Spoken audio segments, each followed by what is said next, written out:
ভালো কাজ করার জন্য 1000 বছর বয়স বাঁচার দরকার নাই। 1600 বছর বেঁচে ছিল ফেরাউন, কোনো কাম হয় নাই। বেঁচে ছিলেন সাদ ইবনে মুআজ রাদিয়াল্লাহু তাআলা আনহু, মাত্র 5 বছর।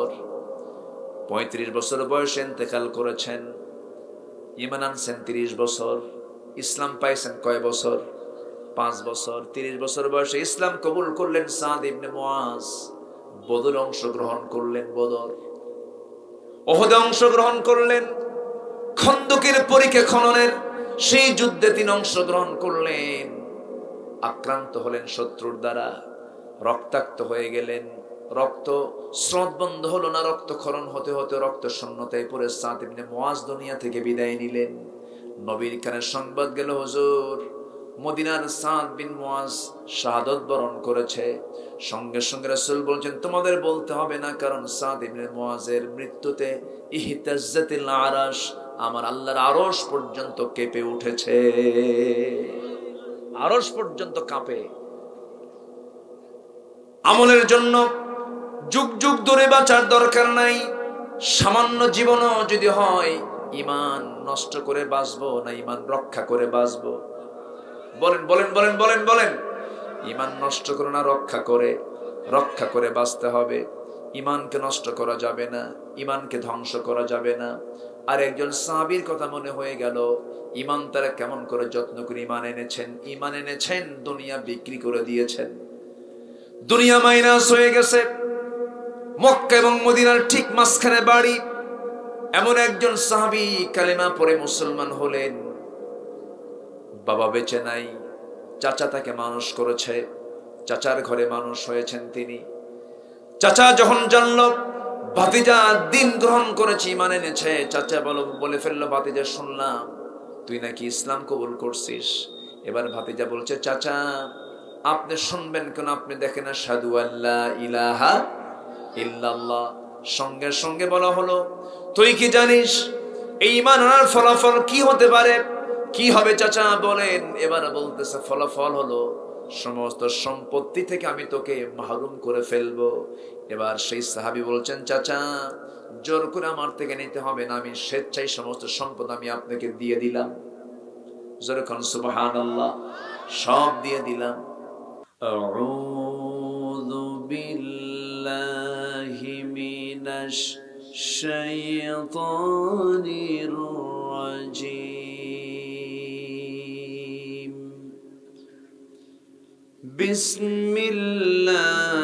বিসমিল্লাহির রাহমানির রাহিম।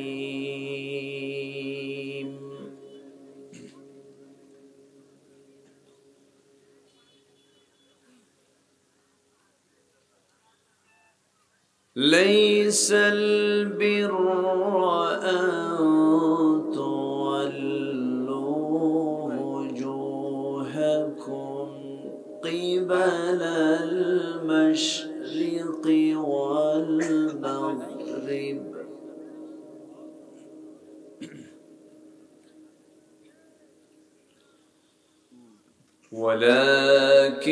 ওয়ালাকিন্নাল বিররা মান আমানা বিল্লাহি ওয়াল ইয়াউমিল আখিরি ওয়াল মালাইকা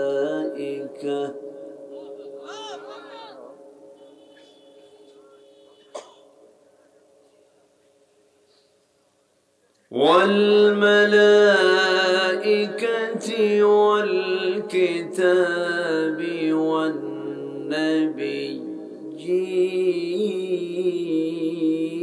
والنبيين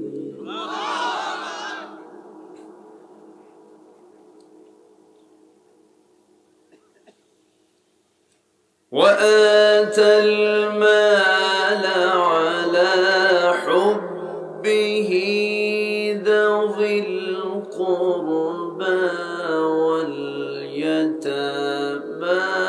والمساكين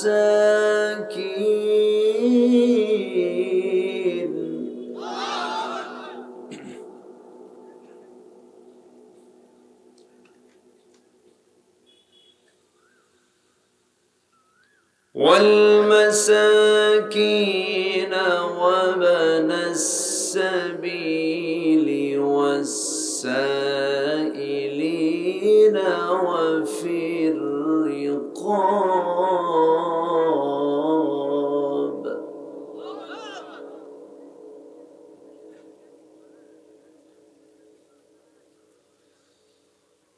وأقام الصلاة وآتى الزكاة والموفون بعهدهم إذا عاهدوا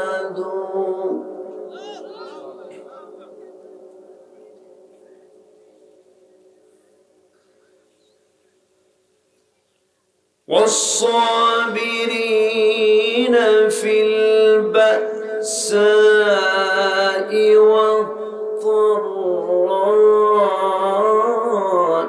وحين البأس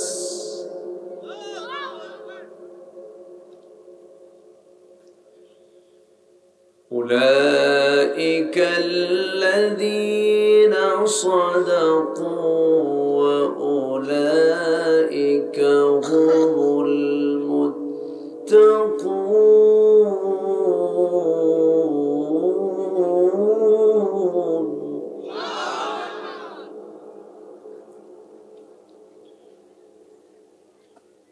الله أكبر. بسم الله الرحمن الرحيم.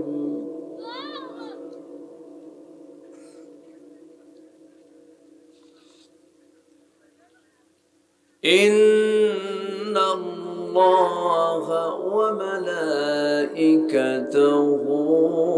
يصلون على النبي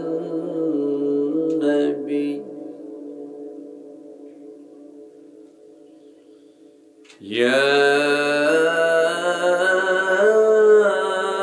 أيها الذين آمنوا صلوا عليه وسلموا تسليما. اللهم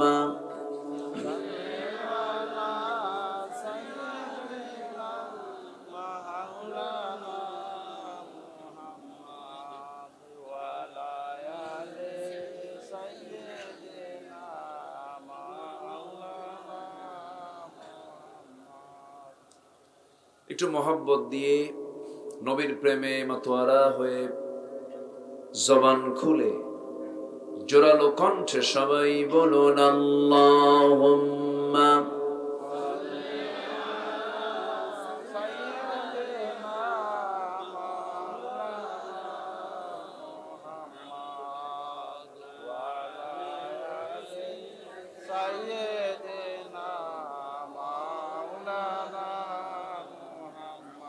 রসূল আমার ভালোবাসা, রসূল আমার আলোআশা, রসূল আমার প্রেম বিরহের মূল আলোচনা,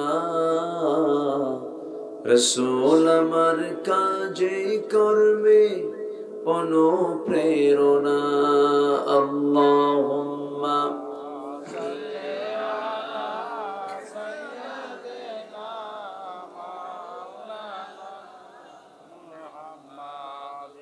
وعلى آل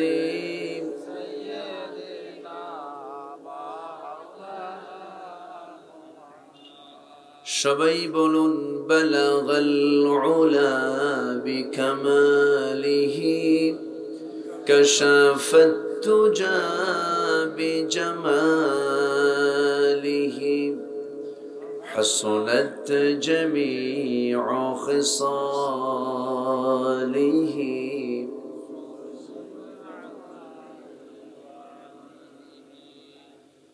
سورة يوسف بدار حكمة لقمان ما قاری قرآن باری یہ دل سادمان ما بلغ العلا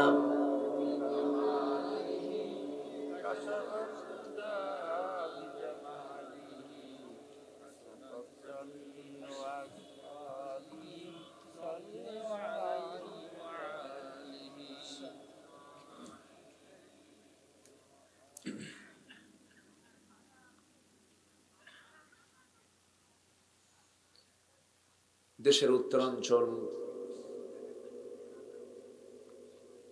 রংপুর অঞ্চলের কাউনিয়া উপজেলার পীরগাছা উপজেলার সচাশ মুন্সিটারি সামাজিক কবরস্থান নির্মাণের লক্ষ্যে যুব সমাজ মাহফিল ইন্তেজামি কমিটি কর্তৃক আয়োজিত ষষ্ঠতম তাফসীরুল কোরআন মাহফিল 2023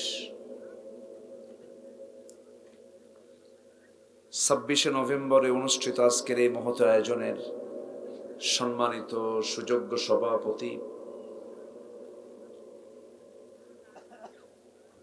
কল্যাণী ইউনিয়ন পরিষদের সম্মানিত চেয়ারম্যান ইসলাম দরদী ব্যক্তিত্ব জনাব নূর আলম, আজকের মাহফিলের বরেণ্য অনারেবল চিফ গেস্ট প্রধান অতিথি রংপুর ব্যবসায়ী সমিতি এবং জেলা আলু চাষী সমিতির সম্মানিত সভাপতি জনাব আলহাজ তাইয়্যিবুর রহমান, আমার পূর্বে কথা বলেছেন নন্দিত আলেমে দ্বীন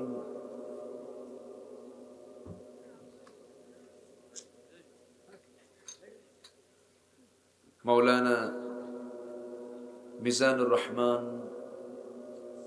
উপস্থিত হযরত উলামায়ে কেরাম, ফদলায়ে ইজম, সুশীল সমাজ, জাতির শ্রেষ্ঠ সন্তান শিক্ষক মণ্ডলী, জাতির বিবেক সাংবাদিক বৃন্দ, সামনে উপস্থিত দূরে কাছের বিভিন্ন স্থান থেকে ছুটে আসা কালেমার ঝান্ডাবাহী তৌহিদের পতাকাবাহী দ্বীন ইসলামের নরসারদুল বীর মুজাহিদ প্রাণ প্রিয় সম্মানিত দ্বীনি ভাইরা, আড়ালে বসে আছেন শ্রদ্ধেয়া সম্মানিতা মা বোনেরা, আলোচনার সূচনায় আনুষ্ঠানিকতার মধ্য দিয়ে আমার পক্ষ থেকে আবারও দিল খোলা সালাম, আসসালামু আলাইকুম ওয়া রাহমাতুল্লাহি ওয়া বারাকাতুহু। সবাই কেমন আছেন? আমাকে প্রশ্ন করলেন। আল্লাহ তাআলা তো আমাকে আপনার মতোই আপনার কাতারেই রেখেছেন, বলি আলহামদুলিল্লাহ। পৃথিবীর শ্রেষ্ঠ নিয়ামত হলো ভালো থাকা। গোটা দুনিয়া আপনার নামে দলিল, কিন্তু আপনার ক্যান্সার, লাভ নাই তো।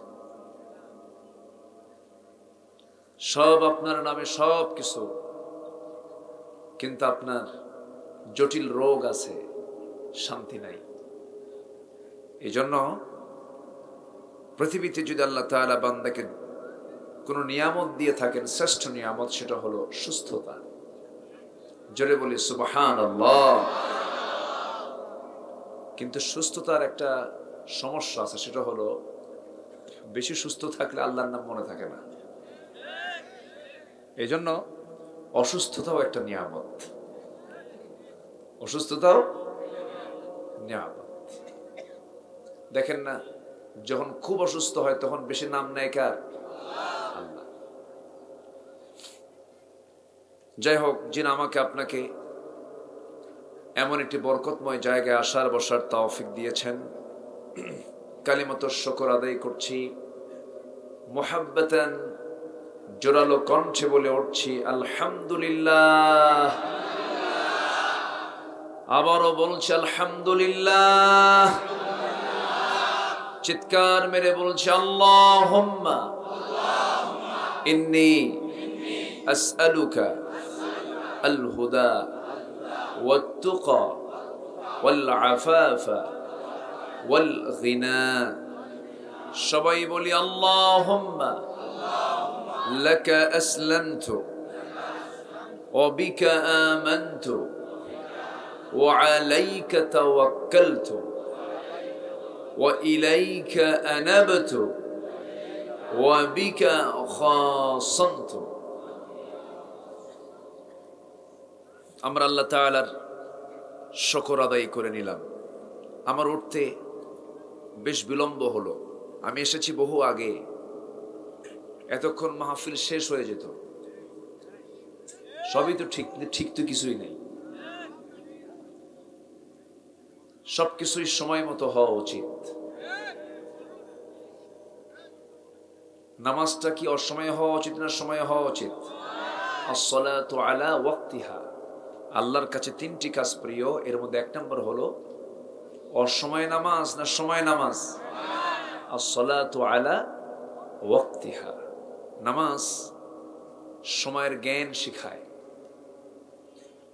কিন্তু দুঃখ একটাই, সেটা হলো গোটা দেশেই টেকনাফ থেকে তেঁতুলিয়া পর্যন্ত এমন কোনো অঞ্চল নেই যেখানে আমার পদচারণা নেই। আমি গিয়েছি আলহামদুলিল্লাহ, কিন্তু প্রবলেম একটাই, আমারে দেয় সবার শেষে।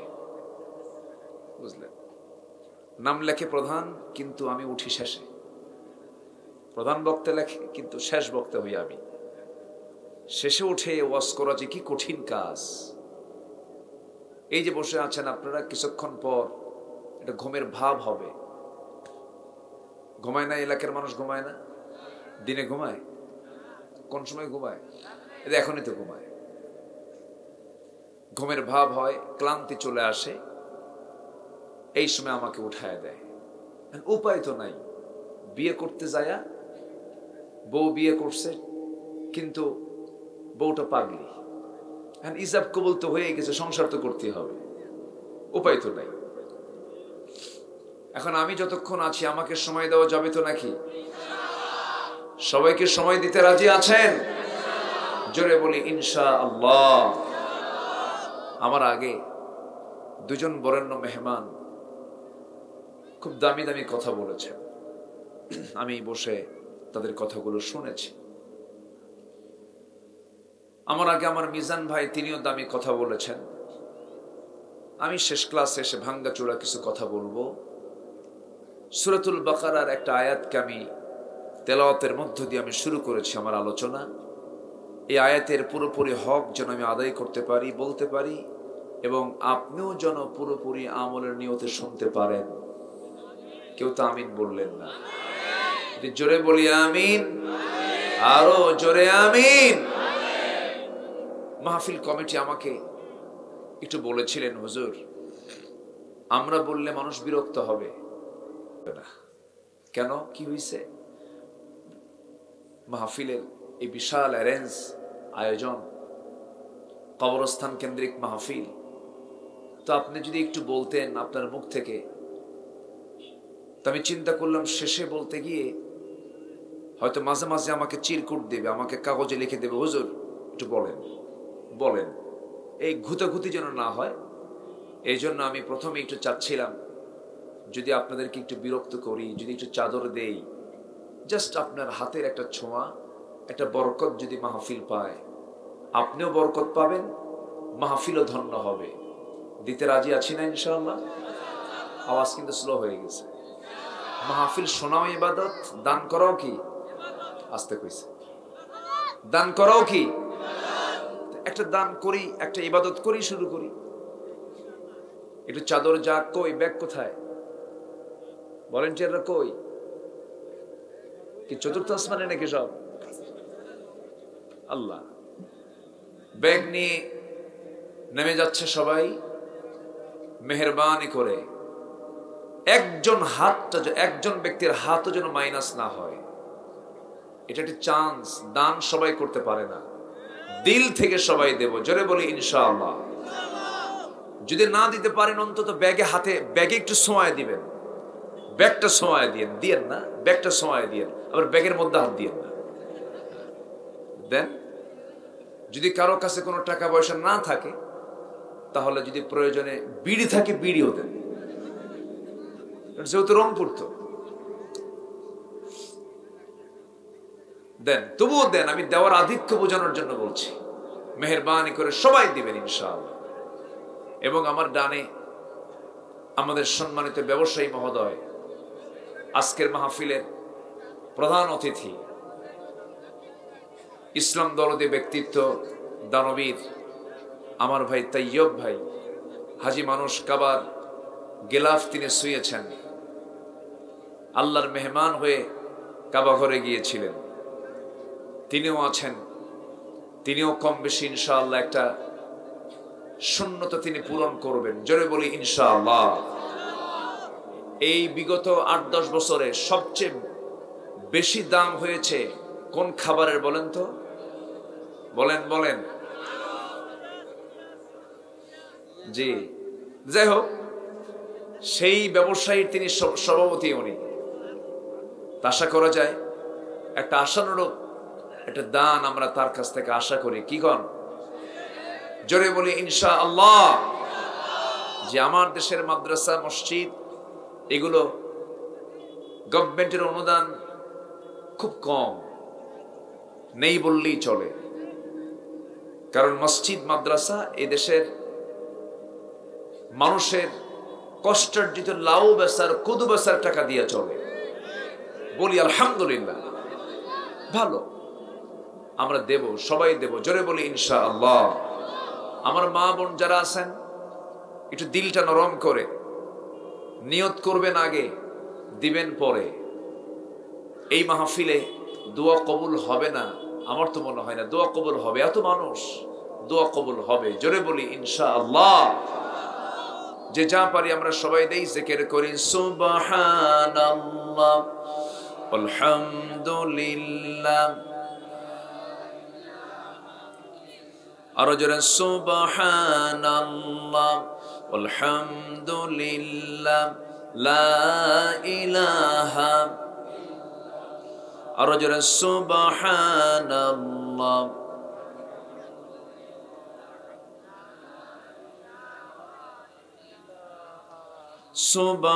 সুবহানাল্লাহ, আলহামদুলিল্লাহ, আরো জোরে লা ইলাহা, সুবহানাল্লাহ, আলহামদুলিল্লাহ,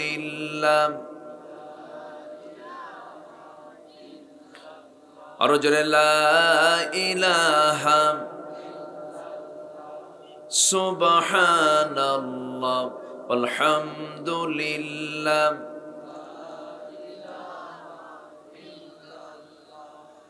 লা ইলাহা,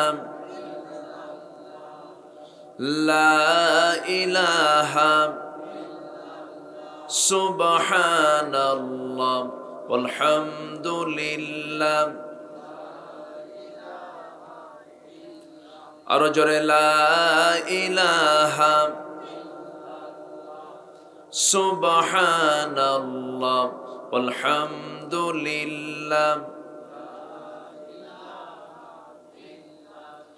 আরো জোরে লা ইলাহা,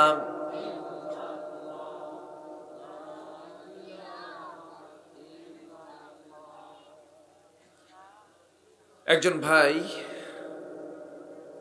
কি এটা শিশু বাচ্চার মৃত্যু, যে তার রুহের মাগফিরাত কামনায় কিছু টাকা দান করেছেন। আল্লাহ তুমি সবার দানকে কবুল করো। জোরে বলি আমিন। সম্মানিত ভাইয়েরা, আসুন আমরা এখন মূল আলোচনার দিকে চলে যাই। জি, রাত অনেক হয়েছে। জি, আমার প্রিয় ভাই রবিউল ভাই, তিনি তার আব্বার রুহের মাগফিরাতের জন্য কিছু দান করেছেন। আল্লাহ তুমি তার দানকে কবুল করো। জোরে বলি আমিন। সম্মানিত ভাইয়েরা, একটু ছন্দ পতন হলো, একটা আলোচনার যে সাজানো ধারাবাহিকতা একটু ব্রেক করেও বৃহত্তর দিক তাকিয়ে একটু আপনাদেরকেও বিরক্ত করলাম, রাগ করছেন মনে হয় নাকি? আচ্ছা, আমি যতক্ষণ আছি আমাকে সময় দেওয়া যাবে তো নাকি? কারো কোনো আপত্তি আছে? কারো কোনো সমস্যা আছে? জোরে বলি ইনশা আল্লাহ। আরো জোরে বলি ইনশা আল্লাহ। সম্মানিত ভাইয়েরা, সূরাটার নাম হলো সূরাতুল বাকারা। সূরাতুল বাকারা। বাকারা মানে হলো গাভী। সবার বাড়িতে আছে না নাই?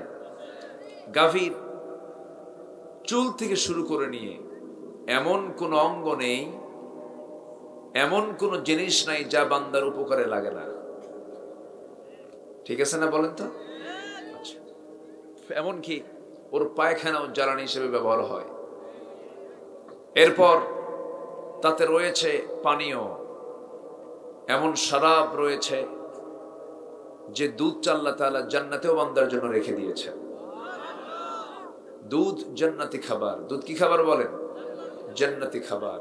পানিটাও জান্নাতে থাকবে, মধুর নহর, মধু থাকবে, শরাবের নহর থাকবে। দুনিয়ার পচা মদের মতো না। জান্নাতের শরাব পান করলে যৌবন শক্তি ডাবল থেকে ডাবল হয়ে যাবে। জোরে বলি সুবহানাল্লাহ। তো সেই বাকারার নামে এই সূরার নামকরণ করা হয়েছে, গাভী নামে এই সূরার নামকরণ করা হয়েছে। আনতাযবাহু বাকারা। আল্লাহ তাআলা বনি ইসরাইলদেরকে একটা গাভী জবাহ করতে বলেছিলেন, কোরবানি করতে বলেছিলেন, জবাহ করতে বলেছিলেন। বনি ইসরাইল সেই জাতির নাম যে জাতির উপরে সবচাইতে বেশি পয়গম্বর আল্লাহ তাআলা পাঠিয়েছেন, এবং এই বনি ইসরাইলকে আল্লাহ তাআলা অনেক নিয়ামতও ধন্য করেছেন। এই জাতিকে একমাত্র আল্লাহ তাআলা জান্নাতের খাবার মান্না সালওয়া এই দুনিয়াতে খাইয়ে দিয়েছেন। এই অসংখ্য নিয়ামতে ধন্য হওয়ার পরেও এই পৃথিবীতে একটা জাতি সবচাইতে বড় গোড়া, বড় তেড়া, ঘাউড়া, ঘাউড়া বোঝেন তো? সেটা হলো ইহুদি জাতি। কি জাতি বলেন? ইহুদি জাতি। পৃথিবীতে মনে হয় এখন নাই। আসতে বলবেন না, আছে না নাই? বাটা কার? Bata, KitKat, Pepsi, Coca Cola, Lever Brothers, সব ওদের বিজনেস। ওরা কন্ট্রোল করে। পৃথিবীতে এদের জনসংখ্যা মাত্র 1.5 কোটি। আমেরিকার 2% নাগরিক ইহুদি। আমেরিকার ক্ষমতায় বসবে কে? এটা প্ল্যান করে হলো ইহুদিরা। গোটা পৃথিবীর 20 ফোড়া, গোটা বিশ্ব মানবতার জন্য 20 ফোড়া হলো ইসরায়েল। গোটা পৃথিবীর এখন 34টি দেশে কম বেশি যুদ্ধ চলছে। এগুলোর মূল কিরণক হচ্ছে ইহুদির বাচ্চারা। সম্মানিত ভাইয়েরা, এই বনি ইসরাইলকে আল্লাহ তাআলা অনেক নিয়ামত দিয়েছেন। মান্না সালোয়ার মতো জান্নাতের খাবার খায়। এরপরে কাল এইগুলো হবে না, এগুলো খাবো না আমরা। কেন? কি খাবা? আদা রসুন। কি খাবে? আদা রসুন। আল্লাহ তাআলা এদেরকে কিয়ামত পর্যন্ত লাঞ্ছিত, এরা অভিসম্পিত, এরা যাযাবরের মতো থাকবে। এদের উপরে কোনো রহমত নেই। শেষ সময় এরা পালানোর জন্য গাছের পিছনে পালাবে।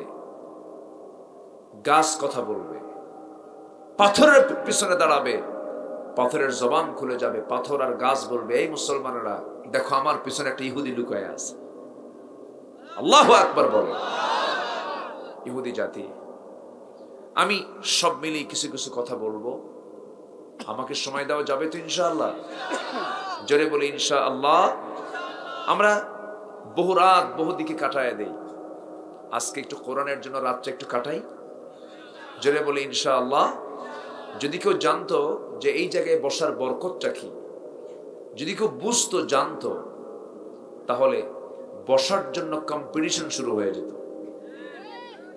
এইখানে উঠে কেন? এই সমস্যা কি? আমি কি দোয়া করে দেব? আলোচনা চালাবো। হ্যাঁ, ব্যাস এখন আমরা সোজা আলোচনার দিকে চলে যাই। আমরা যে কিতাব নিয়ে বসেছি, এই কিতাব আল্লাহ তাআলা আমাকে আপনাকে দিয়েছেন মৃত লোকের জন্য না জিন্দা লোকের জন্য? ভালো করে বলবেন, মৃত লোকের জন্য না জিন্দা লোকের জন্য? কিন্তু কোরআন তেলাওয়াত হয় আমার দেশে বেশি মরার আগে না মরার পরে? মরার পরে কেমনে তেলাওয়াত করে? হাফেজদেরকে ভাড়া করে আনে। কি করে আনে? ভাড়া করে আনে। তেলাওয়াত করো, আমার বাপরে জান্নাত পার করে দাও, আমার বাপরে জান্নাত পার করে দাও। অথচ আল্লাহ বলছেন লিয়ুনযিরা মান কানা হাইয়া, আমি কোরআন নাজিল করেছি জিন্দা লোকের জন্য। জীবদ্দশায় কোরআন তাকে মানতে হবে। কোরআন শুধু পড়লে হবে না, কি পড়লাম তা বুঝতে হবে, বুঝে তা মানতে হবে। ব্যক্তিগত জীবনে, সামাজিক জীবনে, অর্থনৈতিক জীবনে, রাজনৈতিক জীবনে, রাষ্ট্রীয় জীবনে, জীবনে মরণে সব জায়গায় কোরআন মানার দরকার আছে না নাই? আসতে বলবেন না, আছে না নাই? আল্লাহ রাব্বুল আলামিন এই এমন একটি কিতাব দিয়েছেন আমার আপনার জন্য, যে কিতাবের ভিতরে বান্দার জন্য সব কিছুর সমাধান আছে।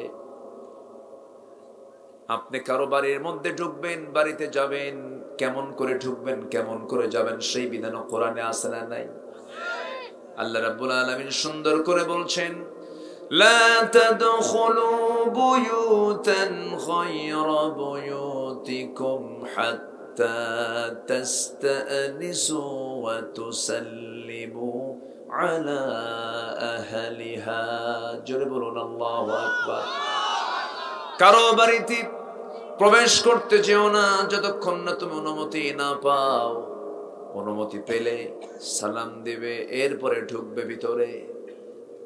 আমার রাসূল বলে দিয়েছেন, যদি কেউ কোনো অন্য বাড়ির দরজায় জানালায় গিয়ে যদি উকি মারে, রাসূল বলেছেন তুমি তার চোখটা কানা করে দিবা। মারাত্মক অপরাধ। এরকম কিছু লোক আছে না? আসতে বলবেন না, আছে না নাই? ইসলামে কি নাই? সব কিছু আছে। যে ইসলামে নখ কাটার বিধান পর্যন্ত আছে, সেই বিধানে মনে হয় রাষ্ট্রের বিধান নাই। আসতে বলেন কোন আছে না নাই? কিন্তু অনেকে মনে করে রাষ্ট্র আমি চালাবো, নামাজটা পড়বো, নামাজের মধ্যে ইসলাম থাকবে, সমাজে ইসলাম থাকবে না। এমন চিন্তার কিছু লোক আছে না নাই? বলেন আছে। ইসলাম শুধু নামাজের মধ্যে আছে নাকি? না সমাজেও আছে? সমাজের মধ্যে ইসলাম আছে না নাই? সমাজ নিয়ে ইসলাম কথা বলেছে। এমন কোন জায়গা নাই যে জায়গায় ইসলামের সমাধান নাই। আপনি কি চান, কোন সমাধান চান, সব কোরআন প্রস্তুত করে দিয়েছে, সব বলে দিয়েছে। কোরআন তাংশিক কোন জীবন বিধান নয়। আল্লাহ রাব্বুল আলামিন বলছেন ইসলামটা কি? ইন্নাদ-দীনা ইনদাল্লাহিল ইসলাম। আমার নবীজি বিদায় হজের খুতবা দিচ্ছিলেন, হজ্জাতুল বিদা। আমার রাসূল জীবনে হজ করেছেন একবার। কয়বার বলেন? একবার।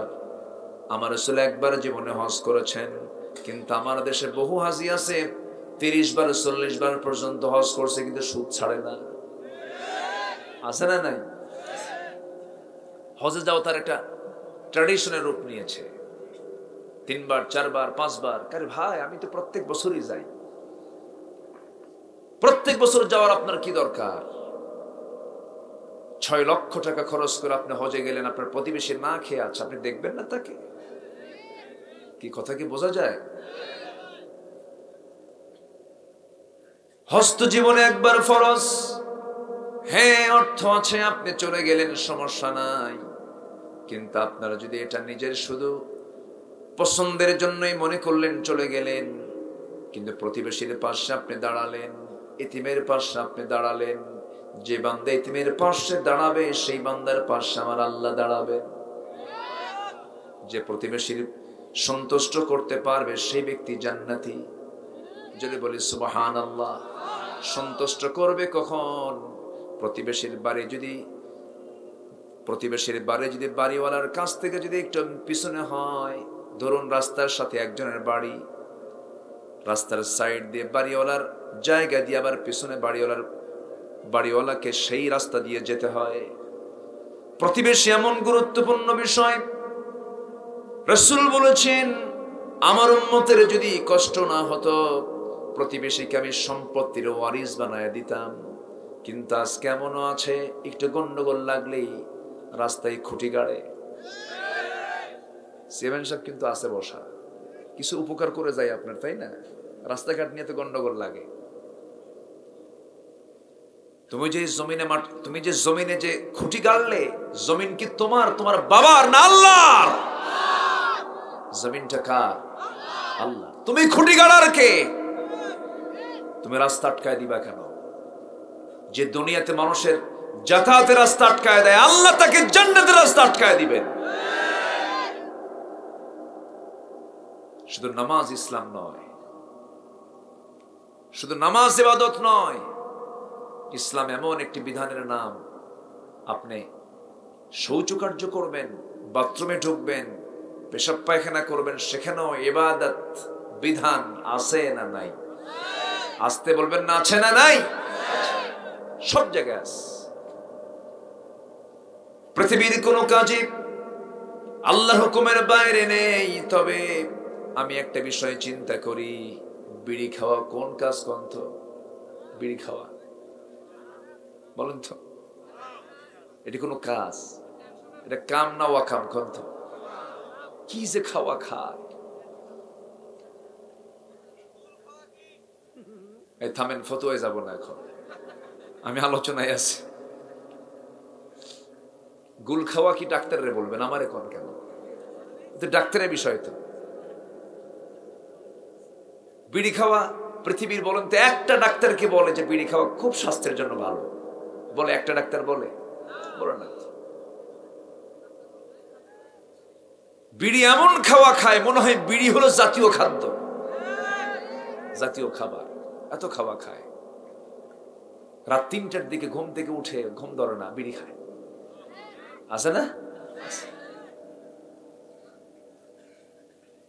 আমার বন্ধুগণ, যদি প্রশ্ন করি, এখানে যারা বসে আছেন ম্যাক্সিমাম সবাই মুসলমান, অন্য ধর্মের মানুষ নেই বললেই চলে এখানে। আমি চেহারায় তো তাই পাচ্ছি। আবার কিছু কিছু এলাকায় বহু জায়গায় যাই, যেরকম সেদিন কোটালীপাড়া মাহফিল ছিল গোপালগঞ্জ, সেখানে 60% হিন্দু, 40% মুসলমান মাহফিল। আমি বললাম, হিন্দু ভাই কারা কারা? দেখি হিন্দু ভাই বেশি।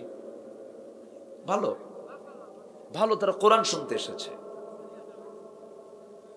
আমার ভাইয়েরা, যদি এখন প্রশ্ন করি, সব মুসলমান বসে আছেন, যদি বলি এখানে দাড়িওয়ালা মানুষ বেশি না দাড়ি ছাড়া মানুষ বেশি? বলেন কি? দাড়ি ছাড়াই বেশি। যদি আমি প্রশ্ন করি নামাজি বেশি না বেনামাজি বেশি? বেনামাজি বেশি। তাহলে দাড়ি ছাড়া মুসলমান, বেনামাজি মুসলমান, বিড়ি ছাড়া লোক বেশি না বিড়িওয়ালা লোক বেশি? বিড়িওয়ালাই বেশি। এখন একটা প্রশ্ন করব, জটিল প্রশ্ন, মন খারাপ করা যাবে না। যে কিতাবের আমরা আলোচনা শুনতে এসেছি, এই কোরআনটা শুধু হাফেজদের জন্য নাকি, আলেমের জন্য নাকি, না সবার জন্য? সবার জন্য এই কিতাব। যদি প্রশ্ন করি, আমার ভাইয়েরা যারা বসে আছেন, এর ভিতরে যারা বসে আছেন কয়জন ভাই কোরআনটা সহি করে পড়তে পারেন? হাত কি বেশি উঠবে না কম উঠবে? শুধু কম না, অনেক কম, অনেক কম উঠবে। অথচ কোরআন পড়াটা, সহি করা আপনার জন্য ফরজ।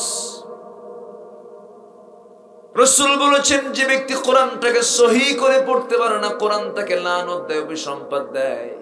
রুব্বা কারিন লিল কুরআনি ওয়াল কুরআনু ইয়ালআনুহু। কোরআন যে সহি করে পড়ে না, কোরআন তাকে লানত দেয়, অভিসম্পাদ দেয়। এত ভয়ঙ্কর কথা, অথচ জীবনে কত কি শিখলাম। ব্যবসা বুঝি, বাণিজ্য বুঝি, চাকরি বুঝি, সব কিছু বুঝি, কিন্তু কোরআনটা বুঝি না।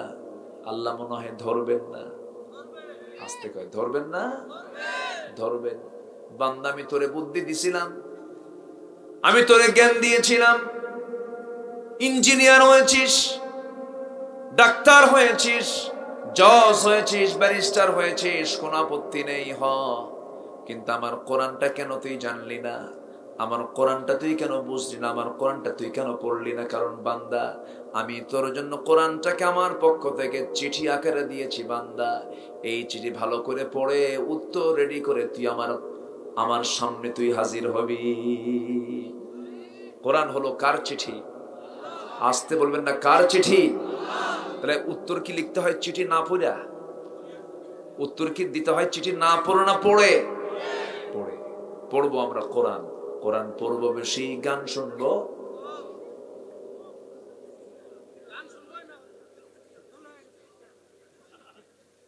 ভুল আছে? কে যেন কইছিল ভুল হইছে? সিদ্দিক। সিদ্দিক না তো কাজ্জাব। আমার দেশে চোররা সেলিব্রিটি হয়ে যায়, বুঝেন না? চোররা সেলিব্রিটি হয়, যা কই দিকে না যায়। তাহলে আমরা কোরআনটা শুনবো বেশি, গানের কাছে যাওয়া যাবে। কিন্তু দুঃখ লাগে আমার দেশে কিছু লোক আছে, মসজিদ কমিটির সভাপতি যে লোক, ও আবার যাত্রা কমিটির সভাপতি। আছে না? আস্তে করে আছে না? নাই? মানে ওর চিন্তা হলো আল্লাহ খুশি থাক, শয়তানটাও বেজার না হোক। এরকম টাইপের লোক আছে না? নাই? মসজিদে নামাজও পড়ে, আবার মদও খায়। দুই দিকেই থাকে।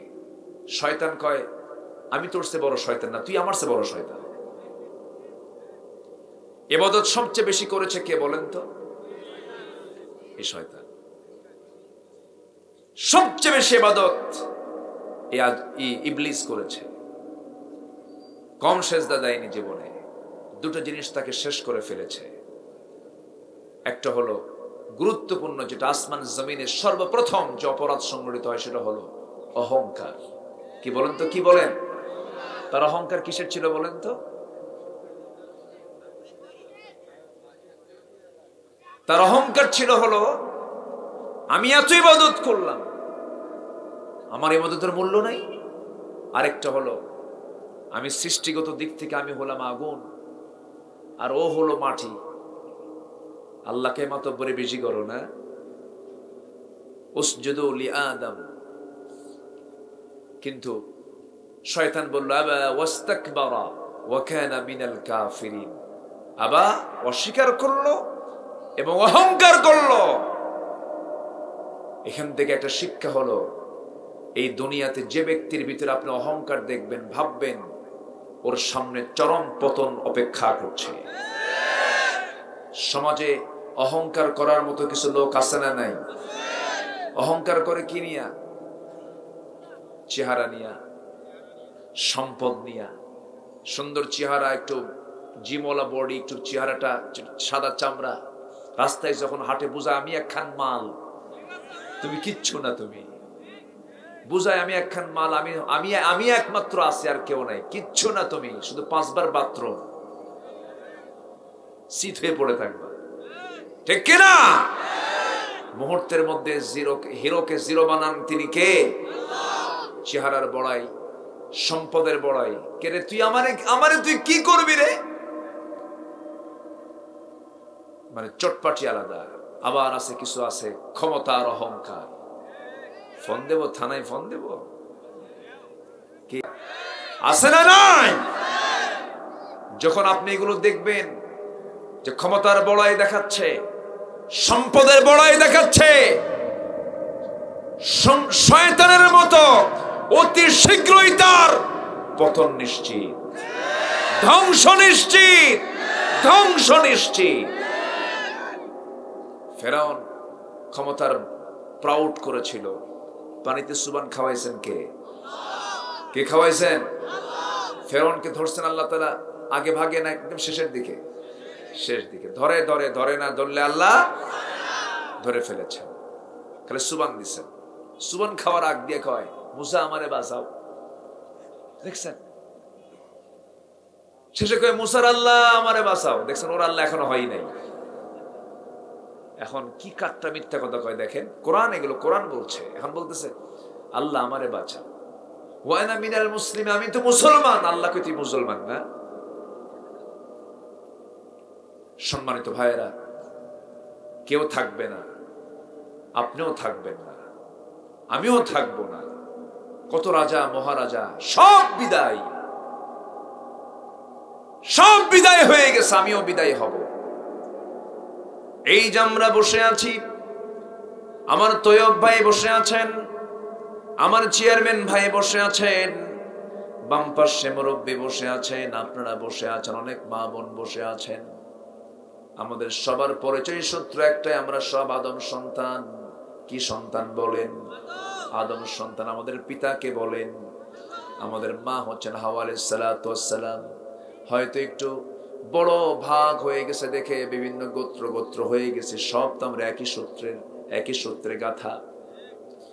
এক জায়গা থেকে এসেছি, ওই এক জায়গায় ফিরে যাব। ঘুমে যদি রাত্রেবেলা ঘুমাতে যাই, ঘুম আসলাম, ঘুমানোর সময় দোয়া হলো আল্লাহুম্মা বিসমিকা আমুতু ওয়া আহইয়া, আল্লাহ তোমার নামে মরলাম, তুমি আল্লাহ আমারে জিন্দা কইরো। যদি জিন্দা হয়ে যাবে সকাল, পাবো হলো সকাল, আর জিন্দা না হলে হয়ে যাবে পরকাল। কি হবে? পরকাল। জিন্দা হলে সকাল, জিন্দা না হলে পরকাল। এত কাছে পরকাল, এত কাছে পরকাল। দমটা শুধু বন্ধ হয়ে যাবে, পরকাল শুরু হয়ে যাবে, শান্তি শুরু হবে অথবা শাস্তি শুরু হবে। জান্নাতের শান্তি, জাহান্নামের শাস্তি, দুইটা আল্লাহ রাব্বুল আলামিন বান্দার জন্য বরাদ্দ রেখেছেন। বান্দা, আমি তোকে ভালো কাজ করলে জান্নাত দেব, মন্দ কাজ করলে জাহান্নাম দেব। একজন পয়গম্বর আল্লাহকে একদিন প্রশ্ন করে ফেলছেন, আল্লাহ সবচেয়ে বেশি দয়া কার? সঙ্গে সঙ্গে আল্লাহ বলছেন, কেন? আমি আল্লাহ, আমার সবচেয়ে বেশি দয়া। সবচেয়ে বান্দাকে বেশি ভালোবাসে কে? আল্লাহ বলছেন, আমি বান্দাকে সবচেয়ে বেশি ভালোবাসি। গোটা পৃথিবীর ভালোবাসা একদিকে, আল্লাহর ভালোবাসা একদিকে। বেশি ভালোবাসা কার? মুহাব্বতটা কার? একজন মা তার সন্তানকে যতটুকু না ভালোবাসেন, তার চেয়ে লক্ষ লক্ষ কোটি কোটি গুণ আল্লাহ তার বান্দাকে ভালোবাসেন। আমাকে সবচেয়ে বেশি মুহাব্বত করেন তিনি কে? আল্লাহ তাআলা। আল্লাহ বলছেন, বান্দারে, আমার দিকে তুই যখন 1 হাত আগাস, আমি তোর দিকে 10 হাত আগাই। এই হাদিসটা আমি যখন পড়ি, আমার কাছে কান্না পায়। আল্লাহ আমাকে কিভাবে ভালোবাসেন। আমি যখন আল্লাহর দিকে হেঁটে হেঁটে যাই, আল্লাহ আমার দিকে দৌড়ে দৌড়ে আসেন। আল্লাহ আমাকে মাফ করার জন্য প্রস্তুত নিয়ে থাকেন। বান্দা, তুই আমার কাছে মাফ চাবি রে, আমি তোকে মাফ করে দেব। কিন্তু আমরা তো আল্লাহকে ভুলে যাই, অথচ আল্লাহ আমাকে কখনো ভুলেন না। যদি ভুলে যেতেন, আমরা কি বাঁচতাম নাকি? তিনি আমাকে 1 সেকেন্ডের জন্য ভুলেন না। সেই পয়গম্বর আল্লাহকে বলছেন, আল্লাহ সবচেয়ে বেশি দয়া তুমি। আল্লাহ তোমার যদি হয়ে থাকে, একটা প্রশ্ন করব। কি প্রশ্ন? তুমি আল্লাহ বান্দাকে যদি বেশি ভালোবাসো, জাহান্নাম কেন বানাইছো? দেখছেন কি প্রশ্ন করছে, জাহান্নাম কেন বানাইছো? এমন প্রশ্ন যখন করা হলো, আল্লাহ তাআলা বলছেন, জাহান্নাম কেন বানাইছি, জান্নাত কেন বানাইছি, আমি তোমাকে বুঝাই দেব। এমন জটিল প্রশ্ন আল্লাহর সঙ্গে মাঝে মাঝেই কথা বলতেন, জটিল জটিল প্রশ্ন করতেন একজন পয়গম্বর। সেই পয়গম্বরের নাম কি বলেন? এত জোরে বললেন, অস্ত সব মুখস্থ। তাহলে দোয়া করে দিই। কোরআন তো সবারই জানা থাকে, কম বেশি জানা আছে না? মুসলমান তো জানতে হবেই। মুসা আলাইহিস সালাতু ওয়াস সালাম যখন তিনি প্রশ্ন করে ফেললেন, প্রশ্ন করার সঙ্গে সঙ্গে আল্লাহ বলছেন, মুসা আমিও তোমাকে বুঝাই দেব, আমি কেন জাহান্নাম বানাইছি আমি তোমাকে বুঝাই দেব। সঙ্গে সঙ্গে আল্লাহ বলছেন, মুসা এই মুহূর্তে তুমি হাতের মধ্যে কিছু গম নাও, গম নিয়ে জমিতে গমের আবাদ করো, গম ছিটায় দাও। গমের আবাদ করলেন মুসা আলাইহিস সালাতু ওয়াস সালাম। এই পৃথিবীতে যত কৃষিকাজ, সমস্ত কৃষিকাজের রূপকার কেউ ছিলেন না, তিনি হচ্ছেন আদম আলাইহিস সালাতু ওয়াস সালাম। যেরকম সুবহানাল্লাহ। মানুষ বলে আগের যুগের মানুষ নাকি উলঙ্গ থাকতো, ন্যাংটা থাকতো। ভুল কথা, এগুলো ভুল কথা। বরঞ্চ আধুনিক দুনিয়ার মানুষ ন্যাংটা থাকে। কি আমি কি ভুল বলছি? আজকের দুনিয়ার মানুষ কি এখন ঠিক আছে না উলঙ্গ? উলঙ্গ। এত সুন্দর মানুষ এত রাতে বসে আছেন, আমি তো আশ্চর্য হয়ে যাচ্ছি। বলি আলহামদুলিল্লাহ, খুব ভালো। আমরা এত আধুনিক হয়ে গেছি, আধুনিকের ঠেলায় গায়ে কাপড় চোপড় নাই।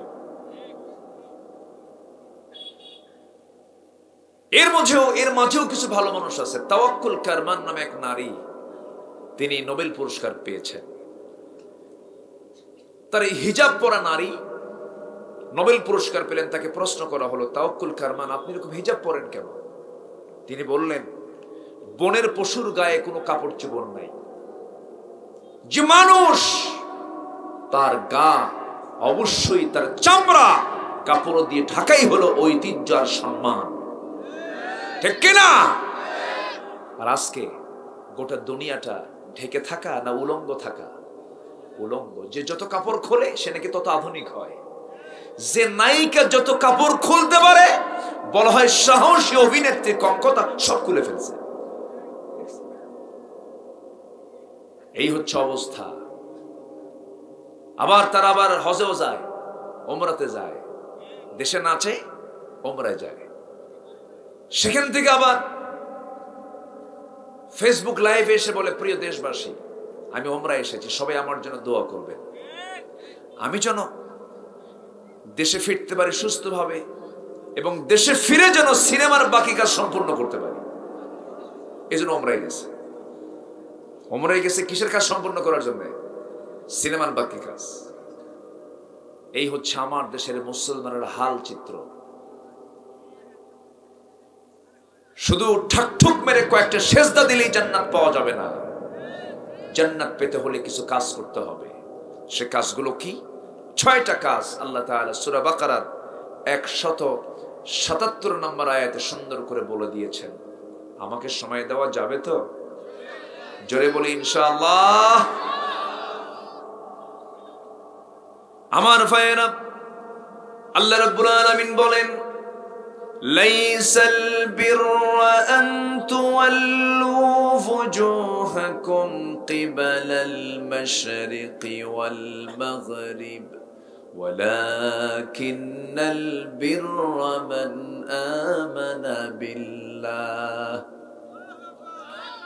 من آمن بالله واليوم الآخر والملائكة والكتاب والنبيين وآتى المال على حبه ذوي القربى واليتامى والمساكين وابن السبيل والسائلين وفي الرقاب জোরে বলুন আল্লাহু আকবার। এই যে ওঠে কেন? বসেন। হ্যাঁ, এই বসেন। কি চাপ লাগছে? চাপ?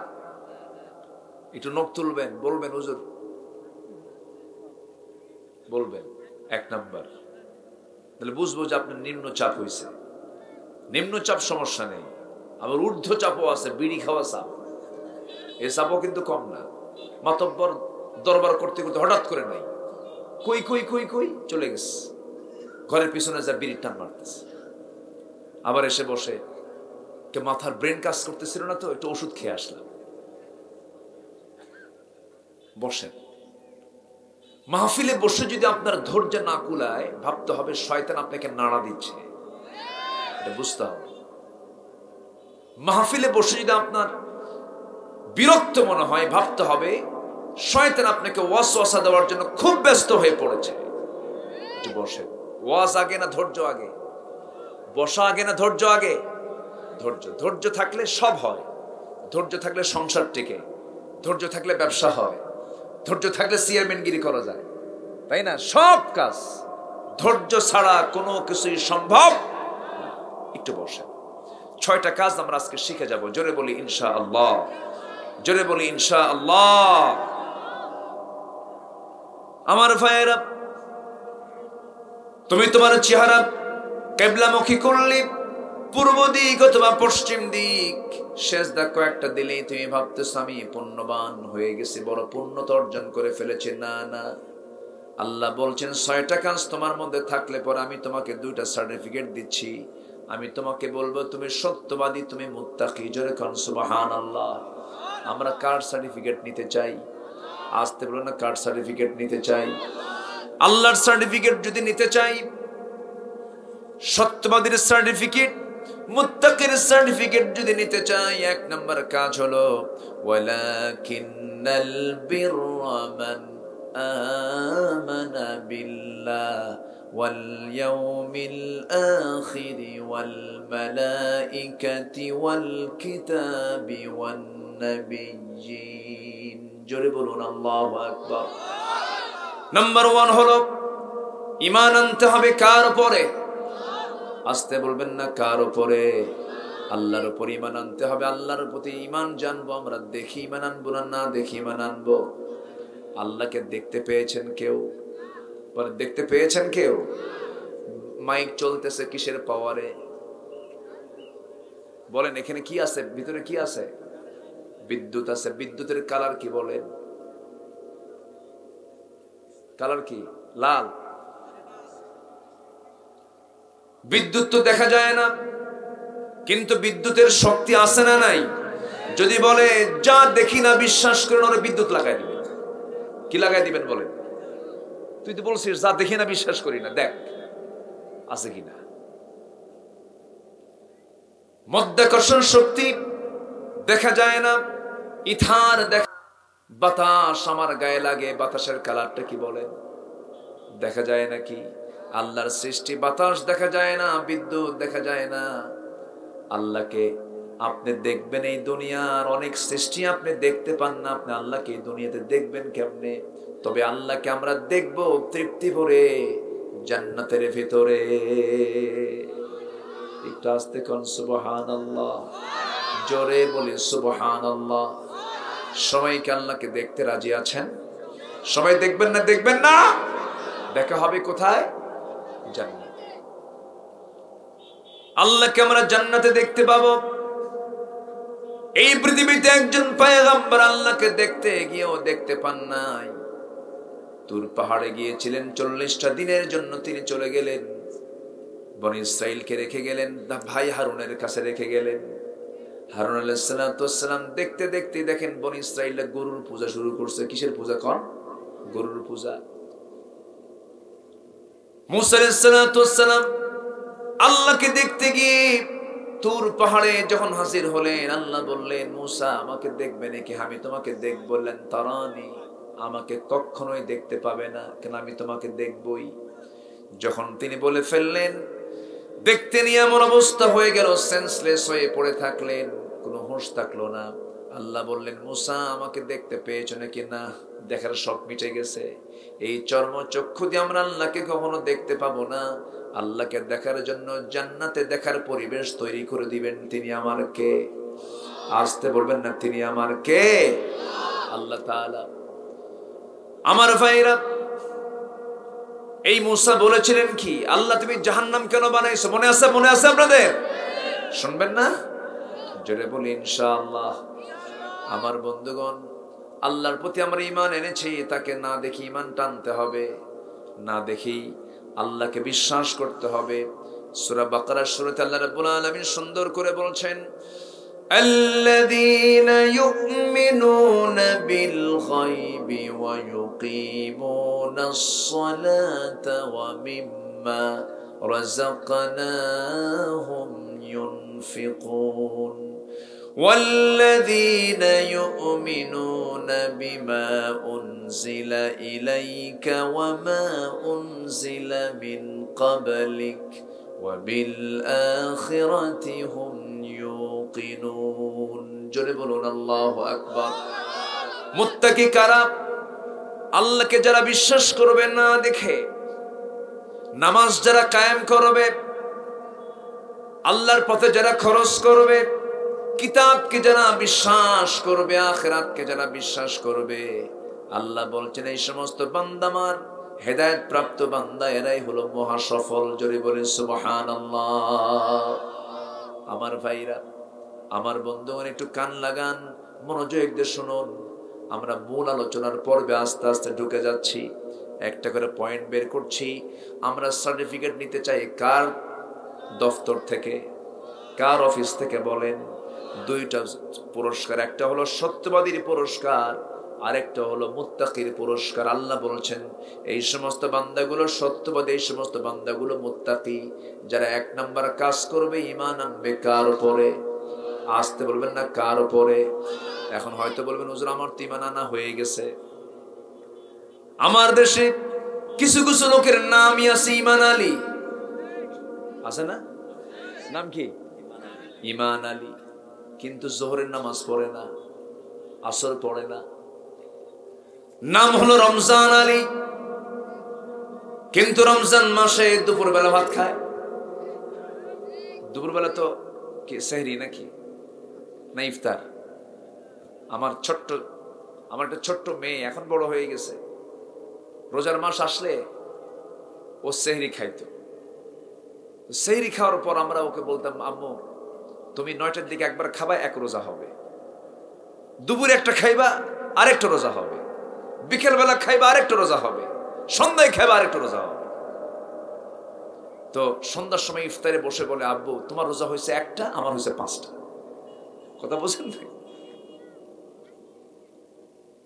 আমার ভাইয়েরা, ঈমান আলী নামাজ নাই, রমজান আলী রোজা নাই, নাম রাখছে হলো আতর আলী, কিন্তু গোটা গায়ে গাজার গন্ধ। কিসের গন্ধ বলেন? গাজার গন্ধ। তাহলে তো নামের নাম দিয়ে তো কাম হবে না। ঈমান আলী নাম দিয়ে জান্নাত পাওয়া যাবে না, চেহারা দিয়ে জান্নাত পাওয়া যাবে না, সুরত দিয়ে জান্নাত পাওয়া যাবে না, শুধু দাড়ি দিয়ে জান্নাত পাওয়া যাবে না। জান্নাত পাওয়ার জন্য ঈমানও দরকার, আমলও দরকার। আল্লাহ দুটাকে এক জায়গায় দিয়ে বলছেন, বান্দা দুটো থাকবে, তুমি জান্নাত পেয়ে যাবে। জোরে বলে সুবহানাল্লাহ।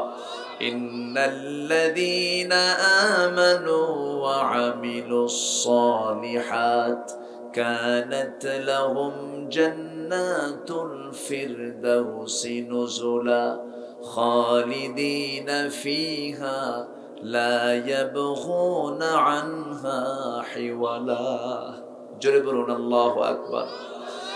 এমন জান্নাত তোমাকে দেওয়া হবে যে জান্নাত থেকে বের হওয়ার কোন সুযোগ তোমার নাই। এমন সুন্দর জান্নাত, অকল্পনীয় জান্নাত। সর্বনিম্ন যে জান্নাতটা দেওয়া হবে, সেই জান্নাতটা হবে 10টা পৃথিবীর মতো একটা জান্নাত। জোরে বলি সুবহানাল্লাহ। সে জান্নাত পেতে চান কারা কারা? জান্নাত পেতে চান কারা কারা? সবাই চাই না? সবাই চাই। হাত নামান, হাত নামান। জান্নাত পেতে হলে জান্নাতের তালা আছে, সেই তালার চাবিটা কি বলেন? চাবিটা কি বলেন? চাবি যদি না বানান, তালাটা খুলবেন কেমনে? চাবিটা আপনাকে বানাতেই হবে। সেই চাবিটা হতে হবে ঠিক চাবি না বেঠিক চাবি? বলেন বলেন বলেন।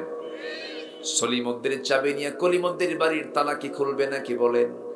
খুলবে না। সেই চাবিটাও ঠিক বানাতে হবে। নামাজ ঠিক, জান্নাত ঠিক। নামাজ বেঠিক, জান্নাতও বেঠিক হয়ে যাবে। একটু মনোযোগ দিয়ে শুনুন আমার বন্ধুগণ। ঈমান এনেছেন সাহাবায়ে কেরাম, কি মজবুত ঈমান তারা এনেছেন। বেলালের দিকে একটু তাকান, কি ঈমান তারা এনেছেন, কি মজবুত ঈমান তারা এনেছিলেন। বেলাল ছিলেন কালো মানুষ। কি ছিলেন? কি মানুষ বলেন? কালো মানুষ। এরকম ঘন কালো মানুষ এই জায়গায় একজনও নাই। এত ঘন, এত কালো, চুলের মতো কালো, দাঁতগুলো কালোর মাঝে চিকচিক করতো, সাদা দাঁত চিকচিক করতো। নাকটা বোচা ছিল, চোখটা খাটো ছিল, চুলটা খাড়া খাড়া ছিল, দেখতে তেমন সুন্দর ছিল না।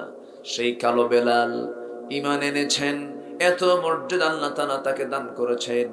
বিশ্বের শ্রেষ্ঠ সুন্দর মানুষ হচ্ছেন ইমাম, আর কালো বেলাল হচ্ছেন মুয়াজ্জিন। জোরে কোন সুবহানাল্লাহ। নেলসন ম্যান্ডেলাকে আমরা বর্ণবাদী বৈষম্যের নেতা বলি।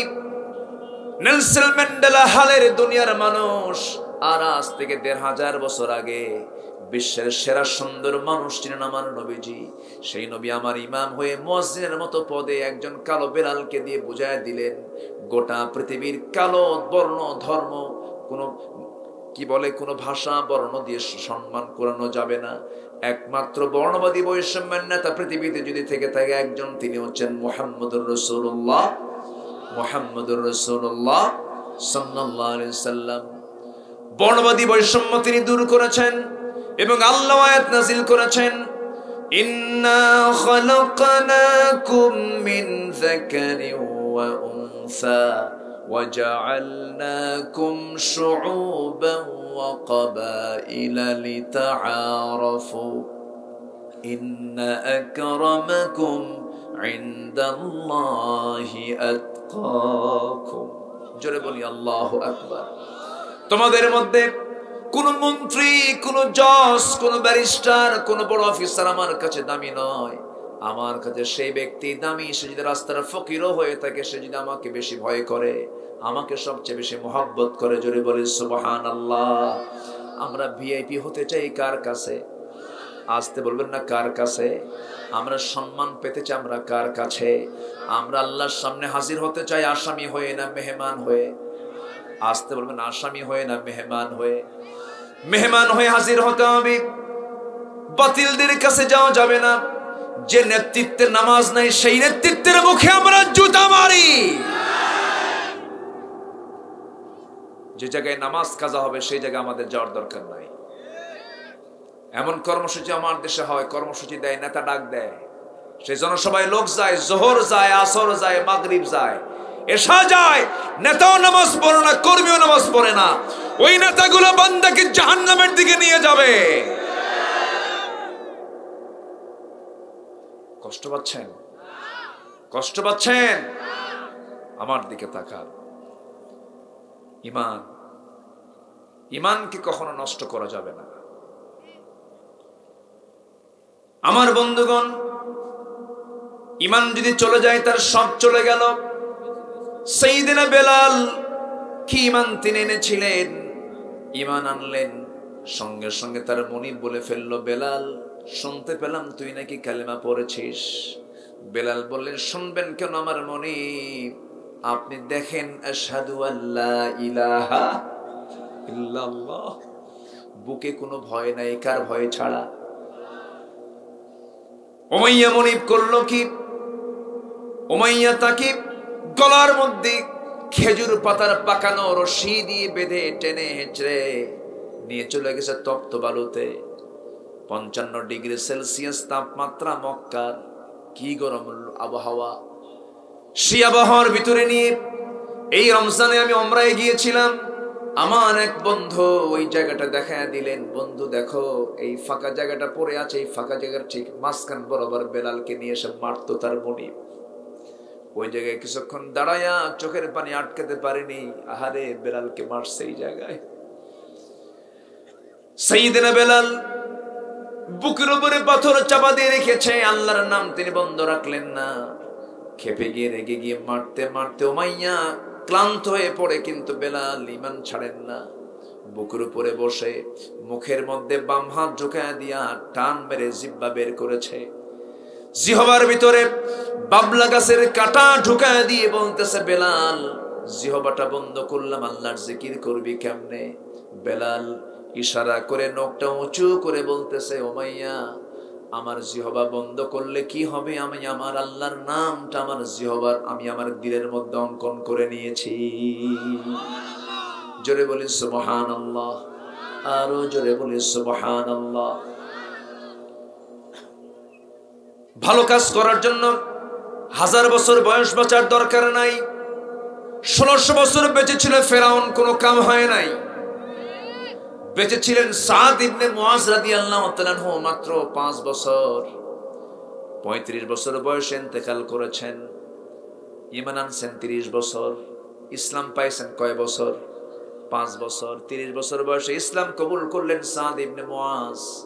বদর অংশগ্রহণ করলেন। বদর ওহদে অংশগ্রহণ করলেন, খন্দকের পরীক্ষা খননের সেই যুদ্ধে তিনি অংশগ্রহণ করলেন। আক্রান্ত হলেন শত্রুর দ্বারা, রক্তাক্ত হয়ে গেলেন। রক্ত স্রোত বন্ধ হলো না, রক্তক্ষরণ হতে হতে রক্ত শূন্যতায় পড়ে সাদ ইবনে মুআজ দুনিয়া থেকে বিদায় নিলেন। নবীর কানে সংবাদ গেল, হুজুর মদিনার সাদ বিন মুআজ শাহাদাত বরণ করেছে। সঙ্গে সঙ্গে রাসূল বলছেন, তোমাদের বলতে হবে না, কারণ সাদ ইবনে মুআজের মৃত্যুতে ইহতাজ্জাতিল আরশ, আমার আল্লাহর আরশ পর্যন্ত কেঁপে উঠেছে। আরশ পর্যন্ত কাঁপে। আমলের জন্য যুগ যুগ ধরে বাঁচার দরকার নাই। সামান্য জীবনও যদি হয়, ঈমান নষ্ট করে বাঁচবো না ঈমান রক্ষা করে বাঁচবো? বলেন বলেন বলেন বলেন বলেন। ঈমান নষ্ট করে না রক্ষা করে বাঁচতে হবে। ঈমানকে নষ্ট করা যাবে না, ঈমানকে ধ্বংস করা যাবে না। আর একজন সাহাবীর কথা মনে হয়ে গেল, ঈমান তারা কেমন করে যত্ন করে ঈমান এনেছেন, দুনিয়া বিক্রি করে দিয়েছেন। দুনিয়া মাইনাস হয়ে গেছে। মক্কা এবং মদিনার ঠিক মাঝখানে বাড়ি। এমন একজন সাহাবী কালেমা পড়ে মুসলমান হলেন। বাবা বেঁচে নাই, চাচা তাকে মানুষ করেছে, চাচার ঘরে মানুষ হয়েছেন তিনি। চাচা যখন জানল ভাতিজা দিন গ্রহণ করেছে, ঈমান এনেছে, চাচা বলে ফেললো, ভাতিজা শুনলাম তুই নাকি ইসলাম কবুল করছিস। এবার ভাতিজা বলছে, চাচা আপনি শুনবেন কেন, আপনি দেখেন আশহাদু আল্লা ইলাহা ইল্লাল্লাহ। সঙ্গে সঙ্গে বলা হলো, তুই কি জানিস এই ঈমান আনার ফলাফল কি হতে পারে? কি হবে চাচা বলেন? এবার বলতেছে, ফলাফল হলো সমস্ত সম্পত্তি থেকে আমি তোকে মাহরুম করে ফেলবো। এবার সেই সাহাবী বলছেন, চাচা জোর করে আমার থেকে নিতে হবে না, আমি স্বেচ্ছায় সমস্ত সম্পদ আমি আপনাকে দিয়ে দিলাম। যেরকম সুবহানাল্লাহ, সব দিয়ে দিলাম। চাচার রাগ কমে না। এক পর্যায়ে চাচা খেপে গিয়ে রেগে গিয়ে তার কলারটা ধরে টান মেরে জামাটা ছিঁড়ে নিল। ছেড়ে নেওয়ার পর এবার বলতেছে, এই আমার ভাতিজা, সব তোর কাছ থেকে নিয়ে নেব আমি। পরনের লুঙ্গিটাও খুলে ফেল। পরনের লুঙ্গিটা পর্যন্ত খুলে নিল, জোর করে উলঙ্গ করে ঘর থেকে বের করে দিল। সাহাবী করলেন কি, মার কাছে গেলেন। মার ঘরে গিয়ে বলছে, মা আমার দিকে তাকাইও না, আমার চাচা আমার পরনের লুঙ্গিটা পর্যন্ত খুলে নিয়েছে। আমার মা, দেখো তো একটা ছোট্ট কোনো কাপড় আছে নাকি, আমি সতরটা ঢাকি। সতর ঢাকার জন্য একটা চাদর দেওয়া হলো। চাদরটা দিয়ে সতর ঢেকে বলছে, মা আমার জন্য দোয়া করো। আমি নবীর দরবারে চলে গেলাম। সেই সময় শীতকাল চলছিল। পায়ে হেঁটে হেঁটে হেঁটে হেঁটে এই নগ্ন পায়ে তিনি মদিনা পর্যন্ত চলে গেছেন। মদিনায় যাওয়ার পর নবীজির দরজার কাছে গিয়ে কড়া নাড়ছেন, দরজায় ডাক দিচ্ছেন। নবীজি দরজাটা খুলেই দেখেন যুবক মানুষ, গায়ে কিচ্ছু নাই, শুধু একটা চাদর পরে আছে। রাসূল বলছেন, থামো, একটু ভিতরে যাই। ভিতরে গেলেন। আমার নবী দুইটা জুব্বা হাতের মধ্যে নিলেন, নিয়ে বলছে, নো সাহাবী, এই যে দুইটা আমার জামা জুব্বা আমি তোমাকে দিলাম, পড়ো। এরপরে বলছেন, কি হয়েছে বলো। সব খুলে বললেন। রাসূল বলছেন, তোমার চাচা তোমাকে বস্ত্রহীন করেছে, আমি তোমাকে আমার দুটো জুব্বা দিয়ে দিলাম। যেরকম সুবহানাল্লাহ। এর চেয়ে বড় উপহার পৃথিবীতে আর থাকতে পারে নাকি বলেন? সাহাবী দারুণ খুশি হয়ে গেলেন। খুশি হওয়ার পর বলছেন, ইয়া রাসূলুল্লাহ, আমি দারুণ আনন্দিত। রাসূল বললেন, সাহাবী তুমি আজকে আমার কাছে কি দোয়া চাইবা বলো, আমি তোমার জন্য আমি আল্লাহর কাছে সেই দোয়া করব। সাহাবী বলছেন, হুজুর আপনি আমার জন্য দোয়া করেন, আমি যেন যুদ্ধে অংশগ্রহণ করে যেন শহীদ হয়ে আল্লাহর জান্নাতে প্রবেশ করতে পারি। রাসূল সঙ্গে সঙ্গে দোয়া করেন, আল্লাহ আমার এই সাহাবীর রক্ত মাংস তুমি কাফের বেঈমানদের জন্য হারাম করে দাও। উল্টা দোয়া করলেন। সাহাবীর মনটা খারাপ। সাহাবী বলছেন, ইয়া রাসূলুল্লাহ, দোয়া চাইলামটা কি, আপনি দোয়া করলেনটা কি, আপনি উল্টা দোয়া করে ফেলেছেন। রাসূল বলেন, না রে না আব্দুল্লাহ যুল বাজাদাইন, তোর মরণ যদি ইম্মাত আলা ফিরাশিহি, বিছানায় যদি মরণ হয়, আমি আল্লাহ তাআলা তোকে শহীদের দরজা দিয়ে দিবেন। যেরকম সুবহানাল্লাহ। এই আব্দুল্লাহ যুল বাজাদাইন, কোরআন তার হাতে দেওয়া হলো। সাহাবীদের সামনে বসে যখন কোরআন তেলাওয়াত করেন, চিৎকার মেরে মেরে কোরআন পড়েন, সাহাবীরা বলছেন, ইয়া রাসূলুল্লাহ, ইয়া হাবিবাল্লাহ, আমরা একটা সাহাবীকে পেয়েছি, সেই সাহাবী এত চিৎকার করে করে কোরআন পড়ে আমাদের কষ্ট হয়। রাসূল বলেন, সাহাবীরা, আমার আব্দুল্লাহর তেলাওয়াতে তোমরা বাধা দিও না, কারণ আব্দুল্লাহর ইসলাম গ্রহণে দুনিয়া বিক্রি করে তাকে ইসলাম গ্রহণ করতে হয়েছে। জোরে বলেন সুবহানাল্লাহ। আমার নবীজি যুদ্ধে অংশগ্রহণ করলেন, ওই আব্দুল্লাহ আমার নবীর সঙ্গে গেলেন। যুদ্ধ শেষ করে রাসূল যখন ফিরে আসতেছেন মদিনার দিকে, হঠাৎ করে সংবাদ চলে এলো, হুজুর আপনার প্রিয় সাহাবী আব্দুল্লাহ দারুণ অসুস্থ, রাসূল বলেন খেদমত করো ভালো করে। 3 দিন পর সংবাদ আসলো, হুজুর আব্দুল্লাহকে বাঁচাতে পারলাম না, আব্দুল্লাহ শাহাদাত বরণ করেছে। রাসূল বলেন, আব্দুল্লাহর জানাজার নামাজ কেউ পড়াবে না, জানাজার আয়োজন করো, আমি আব্দুল্লাহর জানাজার নামাজটা নিজে দায়িত্ব পালন করব। আমার নবীজি তার জানাজা পড়ায়া দিলেন, আমার রাসূল তার জানাজা পড়ায়া দিলেন। জানাজা সম্পূর্ণ হলো। জানাজা শেষ হওয়ার পর আমার নবীজি বললেন, সাহাবীরা, আমার আব্দুল্লাহর কবরটা কোথায় খনন করেছো? হুজুর ওই যে পাহাড়ের চিপায় মাঝখানে। রাসূল বললেন, শোনো, কবর খনন শেষ হলে আমাকে সাথে নিয়ে যাবা, আমাকে কবরের সামনে নিয়ে যাবে, আব্দুল্লাহর কবরের সামনে যাব। রাসূল কাঁদতে কাঁদতে কবরের সামনে পর্যন্ত চলে গেলেন। এবার বলছিলেন, তোমরা আব্দুল্লাহর কবরে কেউ নামবে না, আব্দুল্লাহর লাশটা কবরে রাখার জন্য কাউকে দায়িত্ব না দিয়ে আমি রাসূল নিজে তার লাশটা কবরে রাখবো। নবীজি নিজে নামাজ পড়ালেন, জানাজা পড়ালেন, লাশটা নামানোর জন্য কবরের মাটিতে নামলেন। আমার নবীজি ডুকরে ডুকরে কাঁদতেছেন, হাত দুইটা গায়ে দিয়ে বলছেন, আবু বকর, আমার বন্ধু আবু বকর, তুমি কোথায়? আমার ডানে নামো। ওমর, তুমি আমার বামে নামো। আমার নবীজি হাতটা গায়ে দিলেন, লাশটা হাতে আসলো। মাথার দিকটা আবু বকর ধরলেন, পার দিকটা ওমর ফারুক ধরলেন, বডির দিকটা পিঠের দিকটা আমার রাসূল ধরে নিয়ে আস্তে করে শোয়া দিলেন কবরে। বুকের উপরে হাত রেখে রাসূল কাঁদা কাঁদা কণ্ঠে বলছেন, আকাশের মালিক আল্লাহ, আমার আব্দুল্লাহর এই মৃত্যুর এই সময় পর্যন্ত আমি আব্দুল্লাহর উপরে রাজি আছি, তুমি আল্লাহ আব্দুল্লাহকে মাফ করো। জোরে জোরে আমার রাসূল এই দোয়াটা করছিলেন।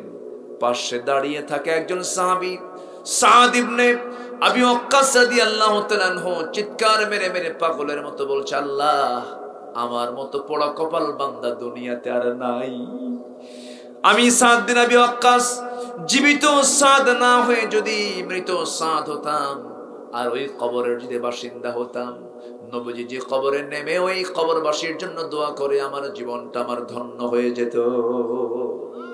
আমার ভাইরা, ইমানের ফলাফল ভালো ভালো ইমান আমাকে আপনাকে আনতে হবে, মজবুত ইমান আমাকে আপনাকে আনতে হবে।